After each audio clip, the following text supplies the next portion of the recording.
Hello, and welcome to The Horrible Idea, a podcast about horror movies. I'm Stephanie, here with my co-host Jack Goodman, the Bitter Torps. I'm Jack, and don't call me a meatloaf. You hurt my feelings. So each week we pick a scary movie, we talk about it. I'm a scaredy cat, Jack's less so. If you have a movie you think might scare me, or us, hit us up on Instagram at The Horrible Idea, or on Twitter at HorriblePod. This episode we're talking about An American Werewolf in London. So beware the moon. Ooh. And tell us some facts about this movie. So this was released August 21, 1981, which is before I was released. Written and directed by John Landis. The budget was $5.8 million, and the box office $62 million. So a hit. Yeah. IMDb gave it a 7.5 out of 10. Rotten Tomatoes gave it an 88, although the audience only gave it a 55, which is weird. Maybe it's a little dated for them. A tough beat from the Rotten Tomatoes audience. So you picked this one, Jack. Yeah. So tell me, why'd you pick this one? Well, John Landis is one of my favorite directors. He directed Animal House and the Blues Brothers, Trading Places, and the video for Thriller. You know, that's interesting because the werewolf makeup kind of reminded me of the eyes reminded me of Thriller.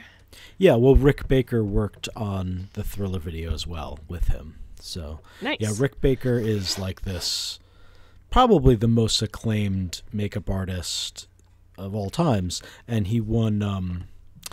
He actually won the first best makeup award at the Academy Awards. Oh, it was like the first year they did that category. Yeah, so he won the first cool. one, and then he won 7 times in total. And when I was a kid, this is one of those movies that just came on HBO a lot, and it's sort of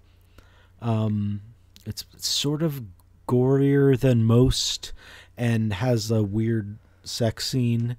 So, and it was funny, and so when I was a kid, it was kind of like Ghostbusters, is the funny and horror. So, I dug it. Yeah, I didn't really know anything about this at all, except I'd heard the name, and I'd seen the poster with the big yellow teeth and everything. But, and I remember there was a sequel or a remake or something in the late 90s or the aughts. Yeah, American Werewolf in Paris. Oh. Yeah, so that's pretty much all I knew. All right, so what was the plot? Let's do a quick breakdown. Yeah, we'll make it a quick one. So, 2 American college students, Jack and David, are on a walking tour through Britain when they stop at an inn where everyone is acting strange. After asking about a pentagram on the wall, they leave and are attacked by a werewolf. Jack is killed and David is mauled. The werewolf is killed by townsfolk and it reverts to its human form. Afterwards, the locals are unwilling to acknowledge its existence. So David, the surviving traveler, stays with Alex, the nurse who helped him during his recovery. He begins to have nightmares of hunting in the woods naked. Soon he realizes he's a werewolf, and his victims appear to him as decomposing ghosts, demanding that he commit suicide, which is an interesting take on werewolves. Heavy, man. Yeah. So yeah, I actually, I liked the story of this. Some parts were a little strange, and I definitely, it was a different take on lycanthropy than I've seen before. Than your favorite films, the Twilight films. Oh, yes. Yeah. Classics of the form. But there were some pretty great performances and characters in this. What were some of your favorites? Well, I liked David a lot. I pretty much liked everybody in this movie.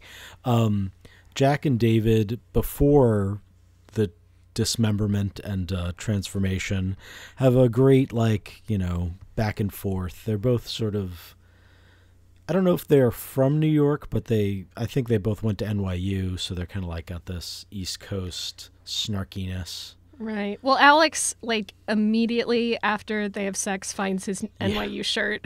She came out in it, and I was like, did she go to NYU? No. And then I was like, oh, it's his shirt. She just found it so fast. Yeah, and I liked Alex. She had this sort of, she struck me as, like, being the same age as them, but much more mature, and sort of she has a job, and she's just sort of like, sort of a homebody, but man, she is thirsty, and she's down to bone. Well, David. He is too. They're just like... he's too, but she's like, I find, especially movies of that era, like her sort of just like, he's talking, he's like in the middle of a sentence, she's just like, can we just like start making out right now? So, well, as a woman who, you know, used to date guys of that age, it's really just better if they quit talking. So. He was so funny and charming. Who are your favorite characters? Well, so I love Griffin Dunne, just as an actor. So, and I thought Jack was really funny. Like, every time he showed up, he just kept getting more fucked up until he's basically like a skeleton at the end. And he was kind of funny. He was just like, hey man, this is all your fault. Why don't you go die? He had just like a really fun energy that, you know, I liked.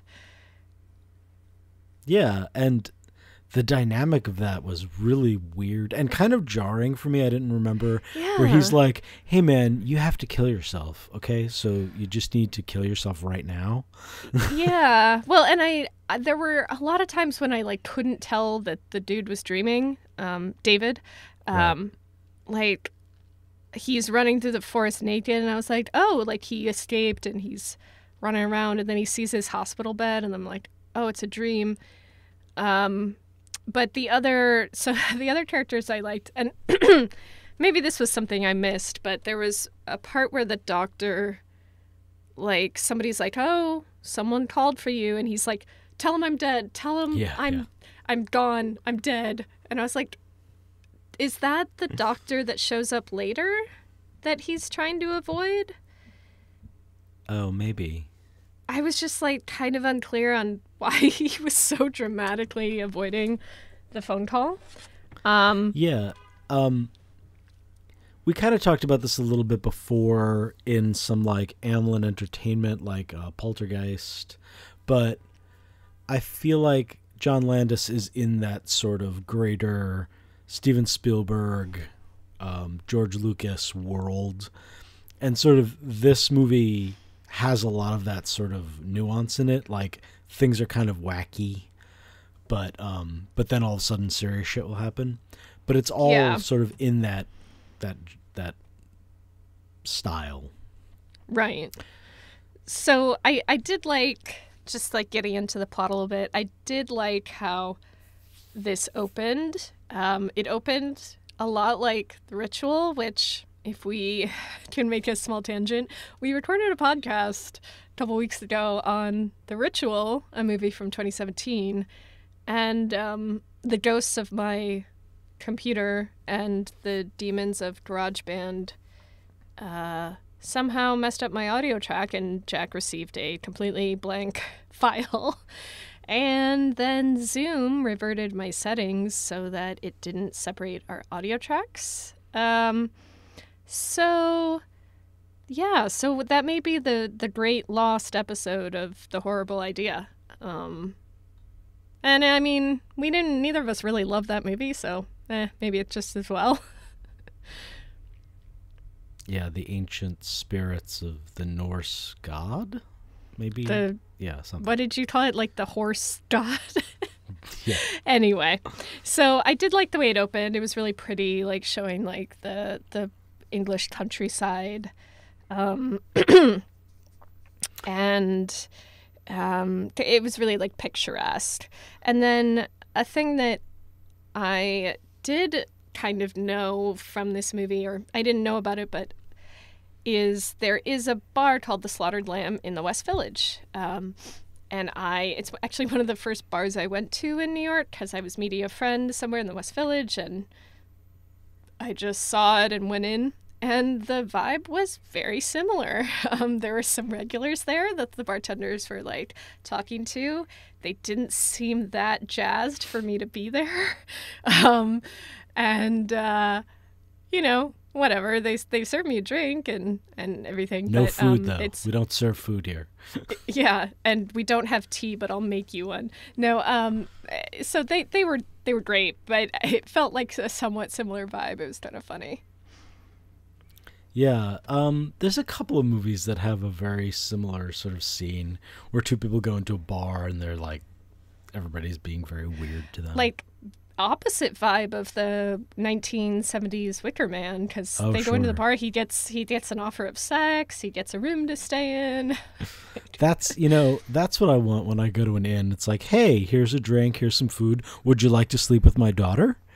Yeah, and let's sing a song about how much of a good lay she is. Well, let's get into our favorite section.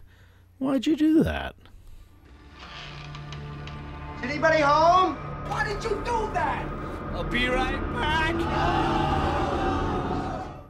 Hey, why'd you do that? So, this is where we asked a few questions of the protagonists, the villains, the writers, the directors, just anyone involved in these movies. So, I'll start. There's a certain part in the movie where David goes into an adult theater. Kind of without prompting, but then he meets with Jack, who is now like one of the corpses from They Live. And he sits in the back row, and then there's not just Jack, but the dead bodies, or, mauled bodies of the other people that he's killed. But they're watching a porn movie, and the plot of this movie was so funny. Like, the couple are like getting it on, and then this guy walks in. He's like, how dare you do this? I thought you said you'd never do this again. And then they're both like, I don't have any idea who you are. And he was like, oh, sorry. And then he left. and then like they go, David's talking to Jack and everything. And then they cut back to the movie, and the woman, like, someone calls her on the phone, and she's like, I don't know what you're talking about. And then like hangs up. And I was just like, why do all these randos keep interrupting this couple who are trying to have sex? How meta. I don't know. I found that very funny. You had a meta, like, why'd you do that to the movie in the movie? Yes. Why did the writers of the porn movie do this? It was very strange. My first one is like, why didn't David go back to America? Because, like, his best friend died. Like, didn't he want to, like, have a funeral? Like, something. Yeah. Go to a good American doctor, Well, maybe he was just like, oh, the NHS is free. I'm a college student. I can't afford the American insurance industry. His parents look like they had money. Yeah, that's true. His dream parents. Yeah, I don't know. Well, and then he just like saw the Meatloaf the Meatloaf Jack in the hospital. And so he was like, well, he's not dead. I don't know. Maybe it was because the nurses in England are so very friendly. Yeah, and her in particular. Also, he got those sweet, like, headphones at his bed, like, to listen to music. I've been in the hospital before. I never got headphones. But, I guess it wasn't England in the 80s. Although I was born in an English hospital in the 80s. Wait, where the beginning, didn't it take place in Slough? Did it? Yeah, they said they were in Slough. That's really funny. Yeah, that's where I was born. Stephanie was born in that inn. Yes, in the Slaughtered Lamb. That explains why I'm so unfriendly. So, my number 2 is, did David have a nightmare in a nightmare in a nightmare? Or was it just two nested nightmares with then a daymare / hallucination chaser, because he has the nightmare that he's like at home and then a bunch of monsters come in that are dressed like the Gestapo or something, and they kill his whole family and then slit his throat. But then he wakes up from that dream, and I forget what the second part was, but it's another kind of insane thing. Another monster comes in and kills somebody. And then he wakes up from that, and then he's like clinging the wall of the hospital. It reminded me actually of the Nick Cage Wicker Man, where he has a nightmare in a nightmare. Right. I've never had that happen. You never had an Inception nightmare? I don't know. No. I don't remember my dreams, unless I do. Why would anyone go in a walking tour of northern England? Well, it is pretty beautiful up there. I mean, I wouldn't go on a walking tour per se, but if you've ever seen the original The Trip with Rob Brydon and Steve Coogan, they go on like a restaurant tour of the north, and they go on a couple little like hikes. Driving in a car. Yeah, a hike is fine. I'll go on a hike, but I'm not going to be like... It's very picturesque. Yeah, you wouldn't ride in that truck with all those sheep? And they like get to know the sheep because they're like, bye, girls. Yeah. Love you. Oh, you. Like, yeah. Yeah. So my last one is, why did he lure that small boy? That small boy at the zoo looked like the quintessential, like, English lad. Like, he had the little shorts on with the tall socks, and he had just, like, some balloons. And this naked adult man is crouching in the bushes and being like, come here, little boy. And I was like, how did he not get arrested for this? He couldn't get arrested if he tried, and he literally tried at one point to get arrested. Oh, yeah. He insulted the Queen. He called Prince Charles a word that we do not like. And just generally was like acting a fool in Piccadilly Circus. Yeah.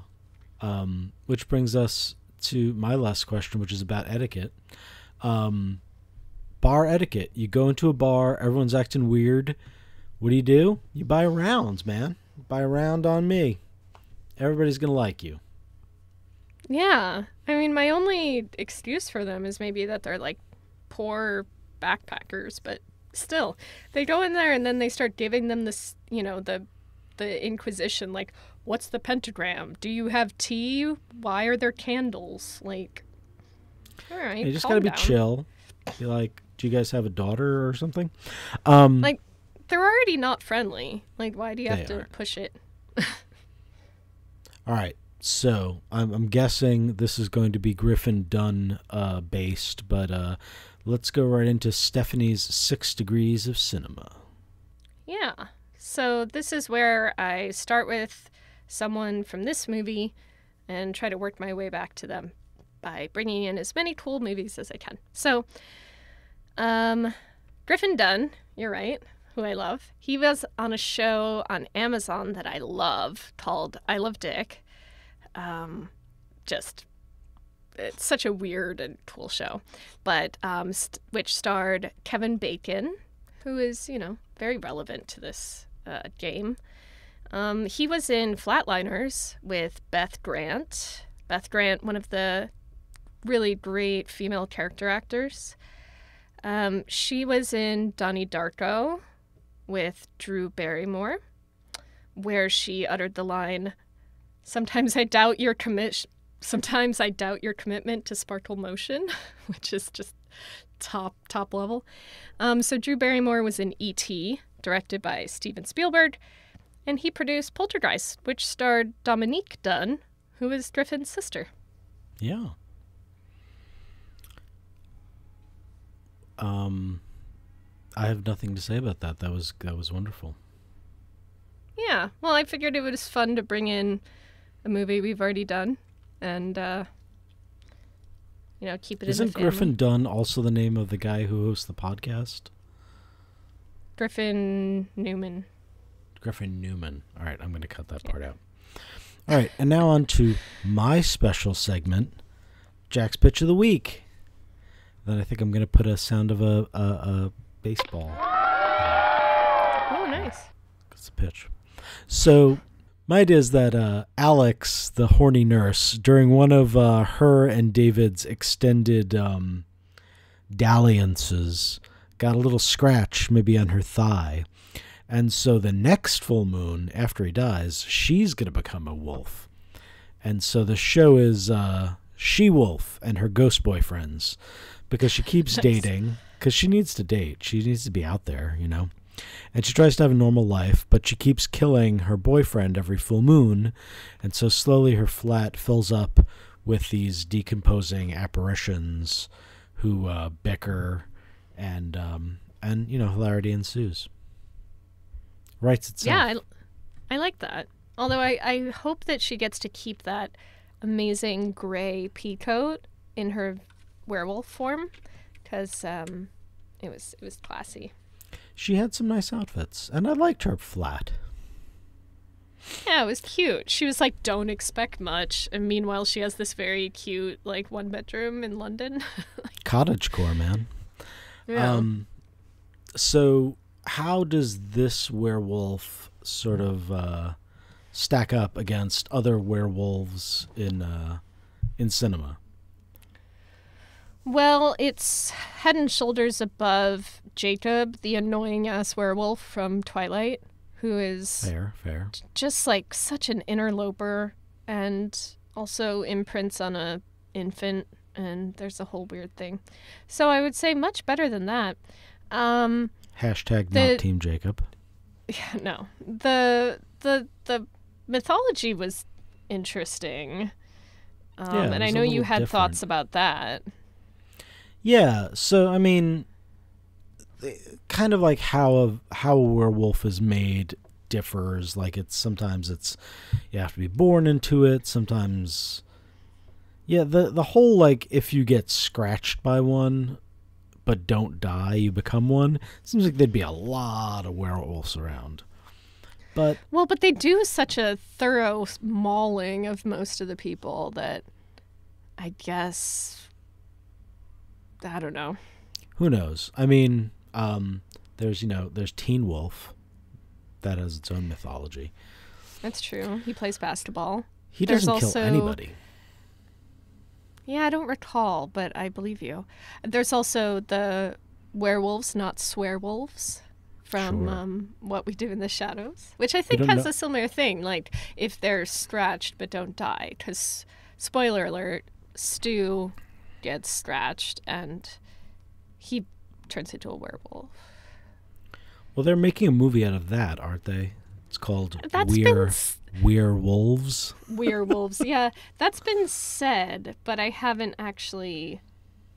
They also, I think it took them like 10 years to write What We Do in the Shadows, because Taika said him and Jermaine just basically wrote the script by sending each other like a couple sentences back and forth in emails. Right. But so we'll see. But yes, those are some of my favorite werewolves, I think, just because they're hilarious. Yes. Well, I don't think you've seen any of these, but so like right around when this came out, another sort of werewolf series started that also Rick Baker did the art for, and I think it's very similar to this, only it's like way more hardcore. It's called The Howling. And The Howling is like got a lot of other sort of like, you know, demonic weirdness, and it's a very like it's like in the world of a sort of Friday the 13th or, you know, one of those things. Like it has a rich mythology, and there's I think 8 or more Oh, wow. Movies, and like, you know, they go in all kinds of weird directions, and I've seen a few of them. It's like gore and titties, so, you know, I'm in.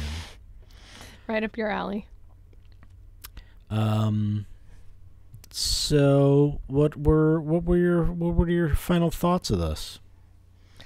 So I had fun with this movie. I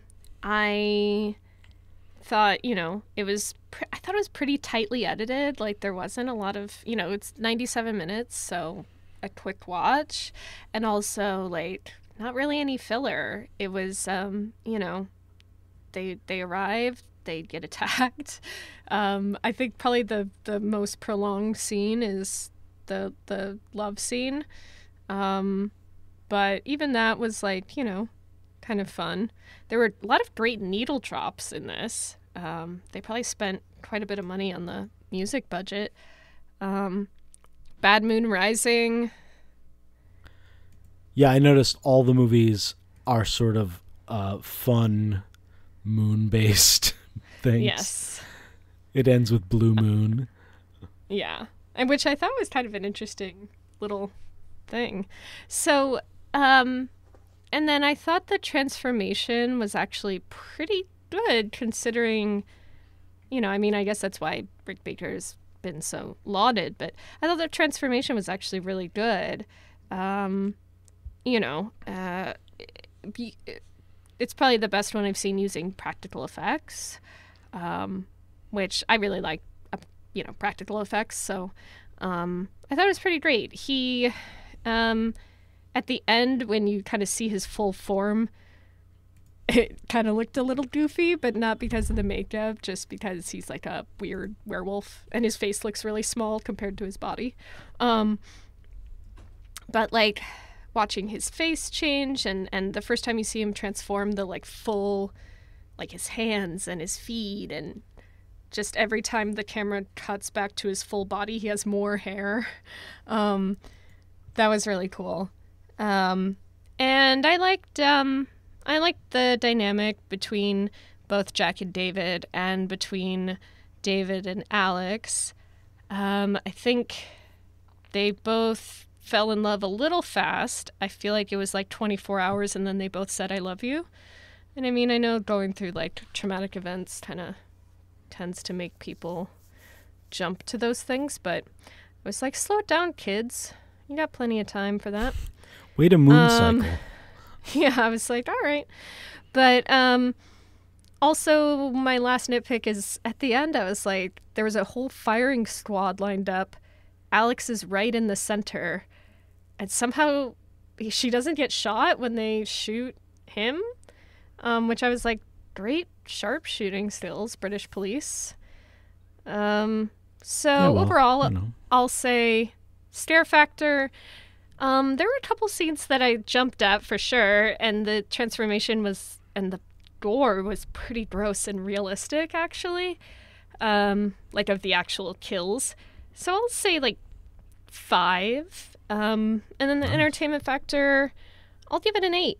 I thought it was really fun.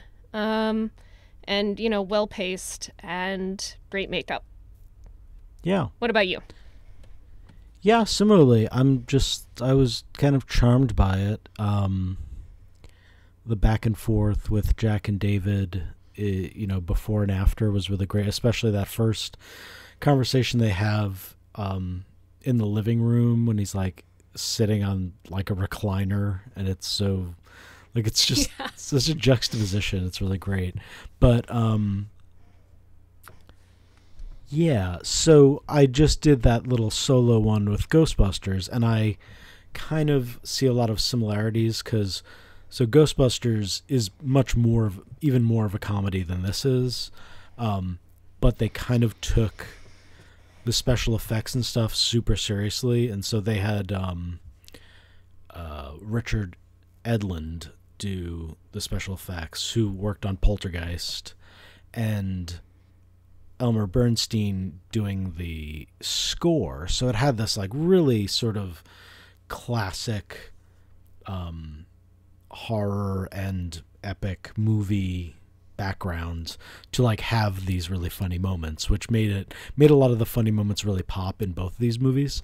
And I just liked it. And the whole Alex and David thing, watching it this time, I was like, maybe it is like the werewolf thing. Like maybe she's like super attracted to his like animal pheromones kind of thing.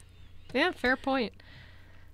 So yeah, I gave it a scare factor 4. There were, like, the first time you see Jack, it's like, whoa. Like, he's like, his organs are like falling out and stuff. Yeah, it was pretty gross.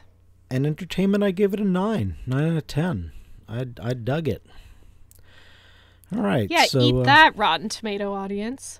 Yeah, peasants. So what's up next? So next week we're going to be talking about 1972's The Last House on the Left. Yeah. So in the meantime, you can leave us a rate and review on Apple Podcasts. We're also on Spotify and Stitcher, YouTube, wherever you can find podcasts. Don't be scared.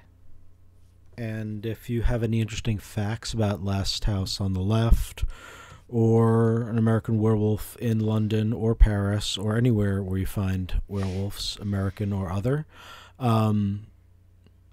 or if you have a suggestion for a movie, let us know on Twitter, or email us at thehorribleidea@gmail.com. And, Oh, oh, oh.